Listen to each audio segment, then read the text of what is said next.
Hi friends, अगर हम बात करें इंडियन स्टॉक मार्केट की तो हम आईटी सेक्टर को बिल्कुल भी इग्नोर नहीं कर सकते हैं, क्योंकि अगर आईटी सेक्टर की बात करें, चाहे वो इंडिया हो या ग्लोबल लेवल पर, आईटी सेक्टर बहुत ही इंपॉर्टेंट सेक्टर हो जाता है इंडियन स्टॉक मार्केट में या ग्लोबल स्टॉक मार्केट में। चाहे हम बात करें एक्सेंचर की, एप्पल स्टॉक की, अगर ग्लोबल लेवल की बात करते हैं मेटा की, ये सब टेक स्टॉक्स हैं। इसी तरीके से अगर हम इंडियन में टेक स्टॉक की बात करें यानी आईटी सेक्टर की बात करें तो नंबर सेकंड पे आता है, यानी इंडिया में नंबर सेकंड पे आता है टीसीएस। उसके बाद और भी इम्पोर्टेंट आईटी सेक्टर की कंपनी है जैसे कि एचसीएल है, टेक महिंद्रा है, इन्फोसिस है, विप्रो है। तो आईटी सेक्टर बहुत ही इंपॉर्टेंट सेक्टर है इंडियन स्टॉक मार्केट में। तो आज हम एक ऐसी ही छोटी सी कंपनी की बात करते हैं जो आईटी सेक्टर में है और उसने बहुत ही बम्पर रिटर्न दिए हैं। उस कंपनी ने रिटर्न दिए हैं 100% नहीं, 100 टाइम्स। जी हाँ, अगर आपने 1 लाख रुपए लगाया होता तो वो 1 लाख रुपए ओनली 3 इयर्स में 1 करोड़ बन गया होता। ऐसी ग्रोथ स्टोरी की आज हम बात करेंगे। तो मैं विजय आपका स्वागत करता हूं आपके अपने ही चैनल वेल्थ की पाठशाला में। चलिए शुभारंभ करते हैं।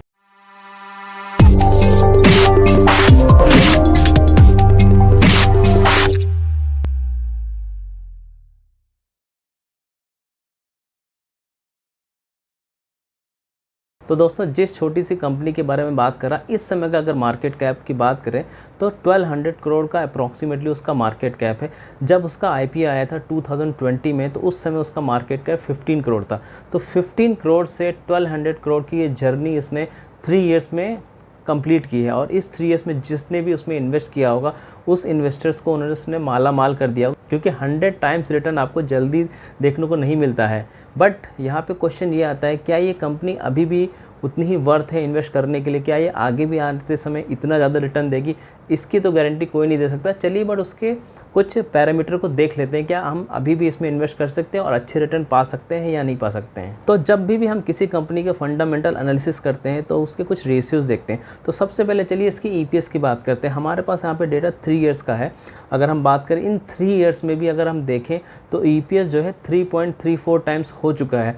जबकि हम देखते हैं कि अगर हम किसी भी कंपनी का ईपीएस की बात करते हैं तो हम बोलते हैं कि 10 इयर्स में एटलीस्ट उसको 3 टाइम्स हो जाना चाहिए। बट यहाँ पे तो 3 इयर्स में ही 3 टाइम्स हो जा रहा है, यानी कि इस पैरामीटर को तो ये बहुत अच्छे तरीके से पार कर लेता है। Number 2, ROE. नॉर्मली हम बोलते हैं कि आरओई जो है 12% या उससे ऊपर होना चाहिए। तो अगर हम इस कंपनी के आरओई की बात करते हैं तो माइंड बॉगलिंग, बहुत ही अच्छा आरओई है। अगर हम 5 साल की बात करें तो 120% है। अगर हम 3 इयर्स की बात करें तो 120%। अगर हम लास्ट ईयर की बात करें तो 128% है। तो आप देख सकते हैं, क्योंकि इसके बहुत ही अच्छे नंबर, चाहे वो आरओई की बात करें चाहे वो ईपीएस की बात करें, तो इसी वजह से ही इसने स्टॉक इन्वेस्टर्स को, जिस भी इन्वेस्टर्स ने इसमें इन्वेस्ट किया उनको बहुत ही ज़्यादा रिटर्न दिया है, बिकॉज इसके नंबर भी अच्छे हैं।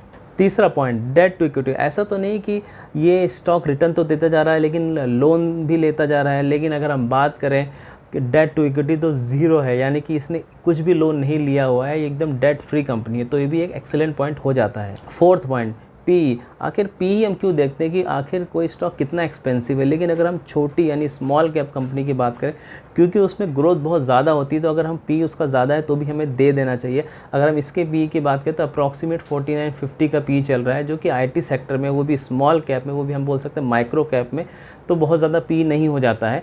तो यहाँ पे हम इसको कंसिडर कर सकते हैं। Fifth point, PEG. आखिर कितना हम उसको पैसा दे रहे हैं उस कंपनी के लिए, कितना पी हम बियर कर रहे हैं और उसके कंपैरिजन में कितना उसको ग्रोथ आ रहा है, इसी को पीईजी बोला जाता है। तो पीईजी नॉर्मली बोलते हैं कि अगर 1 से कम होता है तो उसको अच्छा समझा जाता है कि अभी भी हम इसमें इन्वेस्ट कर सकते हैं। अगर इसके पीईजी की बात करते हैं तो 0.21 है, यानी कि ये पॉइंट में भी हम इसको कंसिडर कर सकते हैं इन्वेस्टमेंट के लिए। तो अगर हम नंबर की बात करते हैं तो अभी तक सारे के सारे जो नंबर हैं वो ये बताते हैं कि ये कंपनी क्यों पिछले 3 साल में इन्वेस्टर्स की पसंदीदा रही है और इसने खूब भर भर के रिटर्न दिए हैं।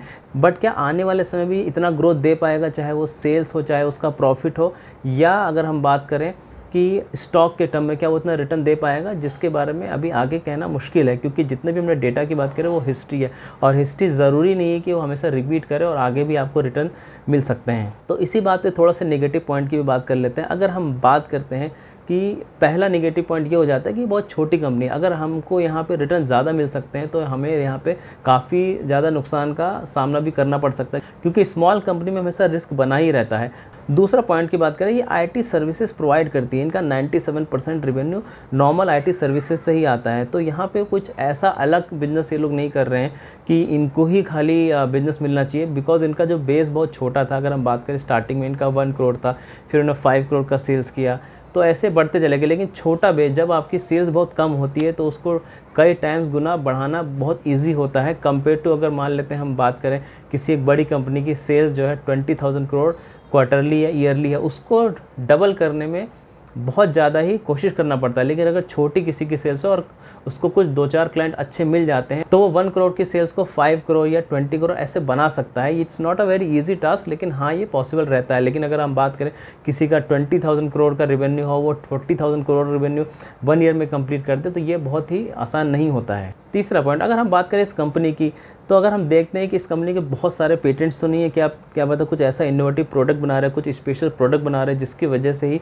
इस कंपनी को इतना अच्छा वैल्यूएशन मिल रहा है और इतनी अच्छी ग्रोथ मिल रही है और इसीलिए इसने इस स्टॉक ने इतना रिटर्न दिया। लेकिन इन कंपनी के पास बहुत ज़्यादा अच्छे कुछ पेटेंट्स भी नहीं है, तो ये भी एक नेगेटिव पॉइंट हो जाता है। कुछ लोग ऐसा भी बोल रहे हैं कि इसके जो फाउंडर या सीईओ हैं वो भी बहुत ज़्यादा क्वालिफाइड नहीं है। जो इनकी मैनेजमेंट टीम है, किसी का 5 ईयर्स का एक्सपीरियंस है, किसी का 6 ईयर्स का एक्सपीरियंस है, तो इसको मैं निगेटिव नहीं मानता, क्योंकि अगर किसी का 5 साल या 10 साल का एक्सपीरियंस है तो हो सकता है कि उसके अंदर बहुत अच्छे इनोवेटिव आइडिया। बहुत से ऐसे हमें सीईओ मिलते हैं, बहुत से ऐसे हमें फाउंडर मिलते हैं, चाहे मार्क जुकरबर्ग की बात करें कि जब उन्होंने स्टार्ट किया था तब लोग बोल रहे थे कि वो आगे नहीं बढ़ पाएंगे, लेकिन वो अभी इतनी ज़्यादा आगे बढ़ चुके हैं कि हम कुछ कह भी नहीं सकते हैं। तो इसी तरीके से हमें 5 साल 10 साल जिनका एक्सपीरियंस है उन पे तो हम ऐसा नहीं बोल सकते हैं कि उनके पास कम एक्सपीरियंस है तो वो अच्छा नहीं कर सकते। और अगर पर्टिकुलर इनके सीईओ की बात करते हैं तो उन्होंने अराउंड कुछ अच्छी कंपनीज़ में काम किया है। टेक तो उन्होंने बिरला सॉफ्ट में काम किया, टेक महिंद्रा में 4 ईयर्स तक काम किया। तो अराउंड 12 से 15 साल काम करने के बाद उन्होंने कंपनी स्टार्ट की है और उसके बाद इस कंपनी में उनका अच्छा खासा एक्सपीरियंस हो गया। तो मुझे लगता है हमें थोड़ा सा उनको चांस देना चाहिए। तो क्योंकि अभी भी ये छोटी सी कंपनी और अभी तक का इसका ट्रैक रिकॉर्ड काफ़ी अच्छा है, तो मेरे हिसाब से इसमें इन्वेस्ट किया जा सकता है। लेकिन कोई भी डिसीजन लेने से पहले आपको अपने फाइनेंशियल एडवाइज़र से एडवाइस ज़रूर लेना है, क्योंकि ये वीडियो सिर्फ एजुकेशनल पर्पस के लिए, आप इसको स्टडी कर सकते हैं, बहुत पढ़ सकते हैं। देखिए, कभी भी आप अगर इन्वेस्टमेंट कीजिए किसी भी कंपनी में, तो सबसे इन्वेस्टमेंट करने से पहले ही सारा रिसर्च कर लीजिए। इन्वेस्टमेंट करने के बाद अगर आप रिसर्च करते हैं तो आप थोड़े बायस हो जाते हैं। अगर मान लेते हैं आपने किसी कंपनी में 1 लाख लगा लिया है, तो उसकी अगर कोई नेगेटिव न्यूज़ भी आती है तो आपको उसको वो पॉजिटिव में कन्वर्ट कर लेते हैं। तो इन्वेस्टमेंट करने से पहले खूब सारा रिसर्च कीजिए और उसको एक अच्छे प्राइस पे खरीदें, और उसके बाद अगर नीचे गिरता है तब आपका जो कॉन्फिडेंस लेवल है वो डामाडोल नहीं होना चाहिए। अगर वो नीचे मिलता है तो आपको और ख़रीदना चाहिए, इतना कॉन्फिडेंस लेवल होना चाहिए। तो आज के लिए इतना ही। अगर वीडियो पसंद आता है तो उसको लाइक कर दीजिए, चैनल को अभी सब्सक्राइब कर दीजिए। So thank you so much for watching this video. Remember one thing, learning is earning. जय हिंद।